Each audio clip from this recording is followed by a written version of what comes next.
읽어주는 교과 둘째 날 3월 13일 월요일. 자신이 가진 것이 아니라 하나님을 신뢰하라. 다윗 왕은 하나님과의 언약 관계 속에 있는 사람에게는 사람의 많고 적음과 상관없이 하나님께서 승리를 가져다 주실 수 있다는 사실을 절친한 친구 요나단의 경험을 통해 배웠어야 했다. 사무엘상 14장 1에서 23절에는 사울의 아들 요나단과 그의 무기를 든 소년이 어떻게 단둘이서 하나님의 도움으로 블레셋 군대를 전멸시켰는지에 관한 이야기가 기록되어 있다. 이 일과 하나님의 백성들 가운데 있었던 이와 비슷한 여러 경험이 있었음에도 불구하고 다윗 왕은 어려움이 닥쳤을 때 사탄이 그로 하여금 자신의 힘과 능력을 의지하도록 유혹할 기회를 주었다.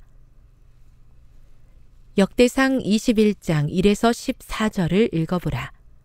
다윗이 이스라엘 또는 군사들을 계수하기로 한 이유는 무엇이었는가? 요압이 그렇게 하지 말라고 조언한 이유는 무엇이었는가?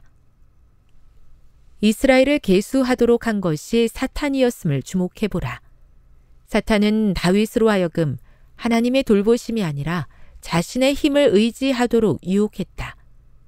이스라엘의 군대 장관이었던 요압은 하나님께서 이스라엘을 위해 역사하시는 것을 목격했기 때문에 다윗이 그렇게 하지 않도록 설득했으나 다윗은 이스라엘을 계수하라고 고집했다.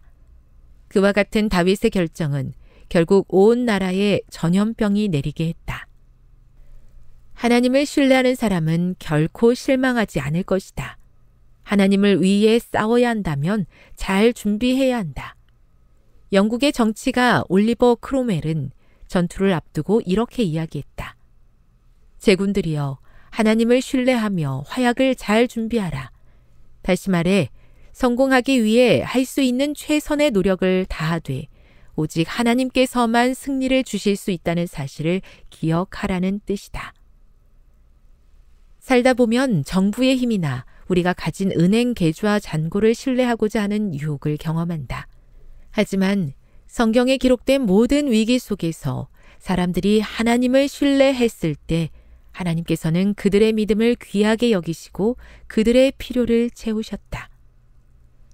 우리는 하나님과의 관계를 올바르게 하기 위해 현재의 시간을 잘 활용해야 한다. 빚을 청산하고 우리에게 주신 것을 가지고 너그럽게 베풀며 살아야 한다. 잘 알려진 복음성가의 가사처럼 만약 이전에 우리에게 하나님이 필요했었다면 지금도 분명 그분이 필요하다. 교훈입니다. 우리에게 주어진 삶의 의무에 최선을 다하는 것은 중요하다. 하지만 하나님이 우리 삶의 주인이심을 인정하며 매사에 그분을 신뢰하며 사는 것이 더 중요하다. 묵상. 다윗은 신실했던 과거를 잊고 자신의 것을 신뢰하는 잘못을 저질렀다. 그대가 성공하고 있을 때에 과거에 하나님을 신뢰했던 것보다 더욱 하나님을 신뢰하는 것이 필요한 이유를 묵상해 보십시오. 적용.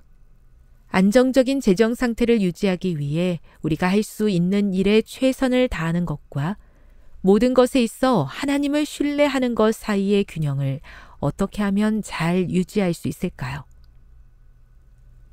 영감의 교훈입니다. 승리는 전능자를 신뢰함에 있음. 만일 그대가 실수를 범한다면 그대의 패배를 승리로 바꾸도록 하라.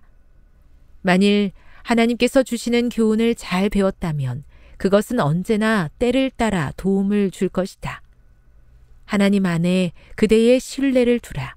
기도를 많이 하고 믿으라. 무한한 능력을 가지신 분의 손을 신뢰하고 바라며 믿고 굳게 잡으면 그대는 정복자 이상이 될 것이다. 증언보감 3권 195. 하나님을 향한 우리의 굳센 믿음을 귀하게 여기시는 하나님의 은혜에 감사드립니다. 내가 가진 것과 세상이 귀하다고 여기는 것을 신뢰하고 싶은 유혹이 들 때마다 눈을 들어 복의 근원 되시는 하나님을 바라보게 도와 주시옵소서.